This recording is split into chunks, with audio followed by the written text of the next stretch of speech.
తిరిగి BCN news కి స్వాగతం. కోనసీమ తిరుమలగా వర్ధిల్లుతున్న వాడపల్లి శ్రీ వెంకటేశ్వర స్వామి ఆలయంలో శుక్రవారం ప్రత్యేక పూజలు నిర్వహించారు. వెంకటేశ్వర స్వామికి మంగళ వాయిద్యాల నడుమ శ్రీ స్వామి అమ్మవార్లకు మేల్కొలుపు సేవలు నిర్వహించిన అనంతరం స్వామికి ఐశ్వర్యలక్ష్మి హోమాన్ని జరిపించారు. శ్రీ స్వామివారి అమ్మవార్ల వసంత మండపంలో అష్టోత్తర పూజలను అర్చకులు నిర్వహించగా ప్రత్యేక అలంకరణలో ఉన్న స్వామిని దర్శించుకుని భక్తులు తరించిపోయారు. ఈ మేరకు ఆలయ చైర్మన్ రుద్రరాజు రమేష్ రాజు ఆలయ కార్యనిర్వహణాధికారి భక్తుల కోసం ప్రత్యేక ఏర్పాట్లు చేశారు. తిరుమల శ్రీవారిని టేబుల్ టెన్నిస్ ప్లేయర్ నైనా జైష్వాల్ దర్శించుకున్నారు. ఉదయం VIP విరామ సమయంలో స్వామివారి సేవలో పాల్గొని మొక్కులు చెల్లించుకున్నారు. దర్శనానంతరం రంగనాయకుల మండపంలో వేద పండితులు వేద ఆశీర్వచనం అందించగా ఆలయ అధికారులు స్వామివారి తీర్థప్రసాదాలు అందజేశారు. ఆలయం వెలుపల నైనా జైష్వాల్ మాట్లాడుతూ శ్రీవారిని దర్శించుకోవడం చాలా సంతోషంగా ఉందని, గోవిందనామాలకు ఎంతో శక్తి ఉందని అన్నారు. మనసులో ఎంత బాధ ఉన్నా శ్రీవారి సన్నిధికి వస్తే అన్ని మాయమైపోతాయన్నారు. సభ్యులతో కలిసి శ్రీవారి దర్శనం చేసుకోవడం జరిగింది. చాలా ఆనందంగా ఉంది. సో చెప్పాల్సింది ఏంటంటే అలలకు అలపు ఉండదు, శీలాలకు చూపు ఉండదు, కాలాలకు రూపు ఉండదు, కానీ ఆ గోవింద నామాలకు అంతు లేదు అని నేను చెప్పగలను. మనసులో ఎంత బాధ ఉన్నా మనకు సంతోషాన్ని పంచే పరమార్థం శ్రీనివాసుని సన్నిధి. సో అటువంటి సన్నిధిలో ముక్తి, మోక్షం, ఆయురారోగ్యాలు, కృపా కటాక్షాలు ఎల్లప్పుడూ తోడు ఉంటాయి. నేను తిరుమలకి ప్రతిసారి వచ్చినప్పుడు నాకు అనిపించింది ఒకటే, ఇష్టం ఉంటే మనసు హాయిగా ఉంటుంది, కష్టంతో ఉంటే గుండెలో భారంగా ఉంటుంది. మాటకి మాట తోడైతే కాలం పెరుగుతుంది, కానీ గోవింద గోవింద అన్నప్పుడు అన్ని నష్ట కష్టాలు దూరం అవుతాయి అని నేను చెప్పగలను. అండ్ కష్టం వచ్చినా, కన్నీరు వచ్చినా, కాలం మారినా గోవిందుడి కటాక్షం బ్రహ్మాస్త్రం లాంటిది. ఎందుకంటే నమ్మిన వారిని 100 అయినా కష్ట కష్టాలు దూరం కావాల్సిందే, సుఖ సంతోషాలు రావాల్సిందే. కనుక ఆ కలియుగ దేవుడిని మనస వాచ కర్మతో సేవ చేయాల్సిందే అని నేను అందరితో కోరుకుంటున్నాను. ముడువులకు మొక్కులకు ముక్తి ఈ కలియుగ దేవుడు మానవ జాతికి ఒక కేంద్ర బిందువు లాంటి అని నేను చెప్పగలను. ఎందుకంటే మనం చూస్తే నరకతుల్యమైన జీవితానికి స్వర్గానుభూతి కలిగిస్తూ ఆ కలియుగ దేవుడిని ఆరాధిస్తూ నేను బల్లగుద్ది చెప్పగలను. అనంత ఆనందాలకు హద్దులు ఉండవు. కావున నా రక్త ప్రతి చుక్కలో గోవింద నామాలు తప్ప ఏమీ ఉండదు.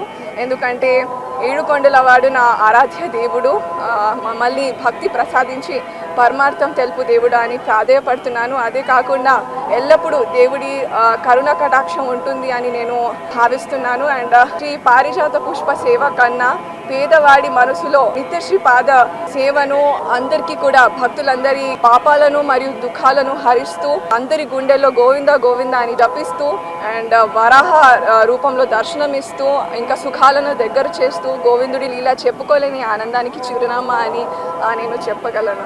ఈ మంత్లో నెక్స్ట్ వీక్ నేను టర్కీ వెళ్తున్నాను. అది ఒక వరల్డ్ ర్యాంకింగ్ టోర్నమెంట్లో పార్టిసిపేట్ చేయడానికి వెళ్తున్నాను. సో అందుకే శ్రీవారి దర్శనం చేసుకొని ఆశీర్వాదం తీసుకున్నాను. ఐ హోప్ ఇలా బాగా పార్టిసిపేట్ చేసి మెడల్ గెలుస్తాననేసి ఆశిస్తున్నాను.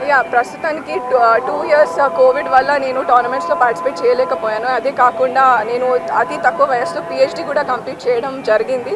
సో రాబోయే రోజుల్లో ఈ ఇంటర్నేషనల్ టోర్నమెంట్స్ ప్రకారం ర్యాంకింగ్ ప్రకారం ఒలింపిక్స్కి కూడా రాబోయే ఒలింపిక్స్లో సెలెక్ట్ చేయడం. తిరుపతి జిల్లా గూడూరు పట్టణంలోని నారాయణ ఇంజనీరింగ్ కళాశాలలో ABVP ఆధ్వర్యంలో ఓటు హక్కు ప్రాముఖ్యతను తెలియజేస్తూ సమావేశం నిర్వహించారు. ఈ సమావేశానికి హాజరైన సాయి సత్సంగ నిలయం నిర్వాహకులు కోటా సునీల్ కుమార్ మాట్లాడుతూ మన గ్రామం, రాష్ట్రం, దేశం అభివృద్ధి చెందాలంటే మంచి నాయకులు అధికారంలో ఉండాలని తెలియజేశారు. యువకులు మన సమస్యలు పరిష్కరించే సరైన నాయకుడిని ఓటు ద్వారా ఎన్నుకోవాలని సూచించారు. ఇటీవల కాలంలో యువకులు ఎక్కువ శాతం నోటా మీద ఓటు వేస్తామని చెబుతున్నారని, అయితే ప్రజాస్వామ్యంలో ఓటు వజ్రాయుధం లాంటిదని, దాన్ని వృధా చేయవద్దని తెలియజేశారు. పరిసర ప్రాంతాల్లో కావచ్చు, ఒక విద్యార్థులుగా వ్యవస్థను ఎన్నుకోవాలా, ఆ వ్యవస్థని ప్రాతినిధ్యం వస్తున్నటువంటి అక్కడ స్థానికంగా ఉన్నటువంటి నాయకుడిని ఎన్నుకోవాలా అనేటటువంటి విషయం వచ్చినప్పుడు మీ నాయకుడు మీకు ఏం చేశాడు, పూర్వంలో మీకు ఉన్నటువంటి నాయకుడు మీకు ఏం చేశాడు, ఏం చేస్తానని హామీ ఇచ్చాడు, పిలిపించాలి, కూర్చోబెట్టాలి. ఇవాళ మనం ఏం అడుగుతున్నామో ఇట్లా రాజస్థాన్లో ఎవరు ఏం అడిగారో అలానే వాళ్ళందరినీ కూడా కూర్చోబెట్టి బాండ్ మీద రాయించుకోవాలి. మా కళాశాలలో మా సమస్యలు ఉన్నాయి, పూర్వంలో మాకు ఏదో ఈ మాదిరి చెప్పారు, రిజర్వేషన్లు ఫీజులు తగ్గిస్తామన్నారు, ఇంతవరకు ఫీజులు రాలేదు, మాకు టీసీలు సక్రమంగా రాక ఇబ్బంది పడుతున్న వాళ్ళు ఉన్నారు, మార్క్ షీట్లు రాక ఇబ్బంది పడుతున్న వాళ్ళు ఉన్నారు, ఇంటి దగ్గర డబ్బులు మళ్ళీ ఫీజులు రియంబర్స్మెంట్ లాగా ఇబ్బంది పడుతూ తల్లిదండ్రుల దగ్గర నుంచి రూపాయలు ఖర్చు పెట్టించాలంటే కడుపు మండిపోతూ కడుతున్నటువంటి డబ్బులు మా కళ్ళ ముందు కనపడుతున్నాయి. వీటన్నిటిని అమలుపరచడానికి మీరు ఎంత మాత్రం సిద్ధంగా ఉన్నారని ప్రతి ఒక్కరిని మీరు సిద్ధమా సంసిద్ధమా వాళ్ళందరినీ గట్టిగా ప్రశ్నించే స్థాయికి మీరు కనుక యువతంతా కనుక నిలబడగలిగితే సత్యంగా చెప్తున్నానండి, ఆంధ్ర రాష్ట్రంలో మళ్ళీ ఒక సువర్ణలిఖితమైనటువంటి ఆ యొక్క విశేషమైనటువంటి రాజ్యాన్ని మనం అంతా కూడా చూడబోతాం. అది మీ చేతిలో ఉంది. తిరుపతి ఎస్పీ కార్యాలయం వెనుక ఉన్న పల్లె వీధిలో ఒక్కో ఓటరుకు 5,000 రూపాయలు పంపిణీ చేశారని కేంద్ర మాజీ మంత్రి, తిరుపతి లోక్సభ కాంగ్రెస్ అభ్యర్థి చింతామోహన్ ఆరోపించారు. వైసీపీ తరపున ఈ నగదు పంపిణీ చేస్తారని ఆరోపించారు. తిరుపతిలో ఎన్నికల ప్రవర్తన నియమావళి సక్రమంగా అమలు కావడం లేదని ఆరోపిస్తూ డబ్బులు ఎక్కడి నుండి వచ్చాయంటూ ప్రశ్నించారు. ప్రధాని మోదీ 360 పర్యాయాలు సీబీఐ, ఈడీ ద్వారా జగన్ కు బెయిల్ మంజూరు చేశారని ఆరోపించారు. అదే సమయంలో ఢిల్లీ ముఖ్యమంత్రి అరవింద్ కేజ్రీవాల్ కు బెయిల్ మంజూరు చేయకుండా మోదీ అడ్డుకున్నారని, ఈ విషయంలో ప్రధాని సమాధానం చెప్పాలని కోరారు. ఒక్కొక్క ఓటర్కి 5,000 రూపాయలు పల్లె వీధి తిరుపతిలో వైసీపీ పార్టీ అభ్యర్థి తరఫున ఇవ్వడం జరిగింది. నేను అడుగుతున్నాను రిటర్నింగ్ ఆఫీసర్ని ప్రవీణ్ కుమార్ని ఏలెత్తి చూపించి అడుగుతున్నాను, నువ్వేం చేస్తున్నావు? డబ్బు పంచుతా ఉంటే మోడల్ ఎంసీసీ అంటావు. 5,000 రూపాయలు పల్లె వీధిలో సాయంకాలం 6 నుంచి 10 దాకా పంచారు ఓటర్లకి. దీన్ని నువ్వేం చేస్తున్నావు? చచ్చిపోయావా, బతుకున్నావా? ఎలక్షన్ కమిషన్ ఇండియాలో అవసరమా అని నేను అడుగుతున్నా. బహిరంగ సభకి నేను బహిరంగ ప్రశ్న వేస్తున్నాను నరేంద్ర మోడీకి. నీలో చీము నెత్తురు ఉంటే జవాబు చెప్పు.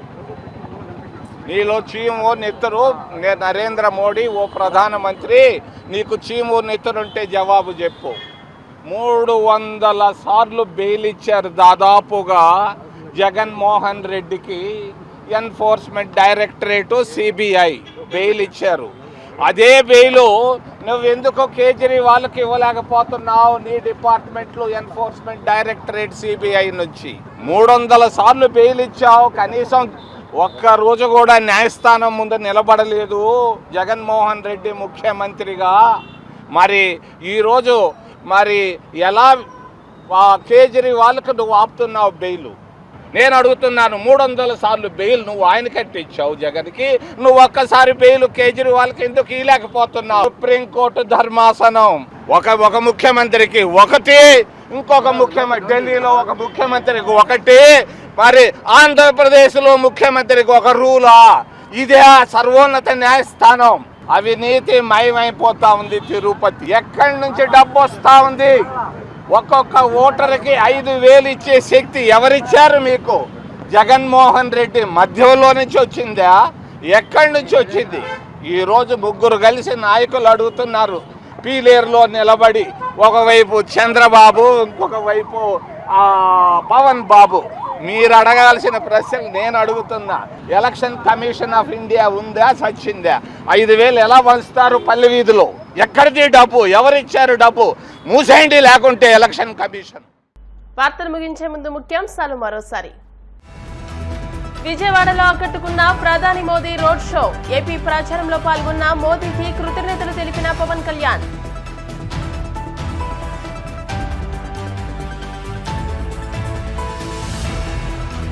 ఉండి టీడీపీ ఎమ్మెల్యే అభ్యర్థి రఘురామకృష్ణరాజు విస్తృత ప్రచారం. ఇంటింటికి వెళ్లి కూటమి మేనిఫెస్టోపై అవగాహన.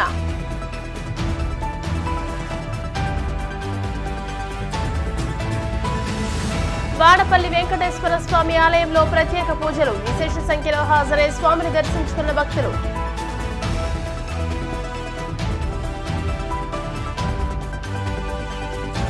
ఎన్నికల కమిషన్ సక్రమంగా పనిచేయడం లేదన్న కాంగ్రెస్ ఎంపీ అభ్యర్థి చింతామోహన్. డబ్బుల పంపిణీ యథేచ్ఛగా సాగుతుందంటూ ఆరోపణ. ఈ వార్త ఇంతటితో సమాప్తం. మరిన్ని వార్తా విశేషాలతో నెక్స్ట్ బులెటిన్ లో మళ్ళీ కలుసుకుందాం. అంతవరకు సెలవు, నమస్కారం. చూస్తూనే ఉండండి BCN న్యూస్.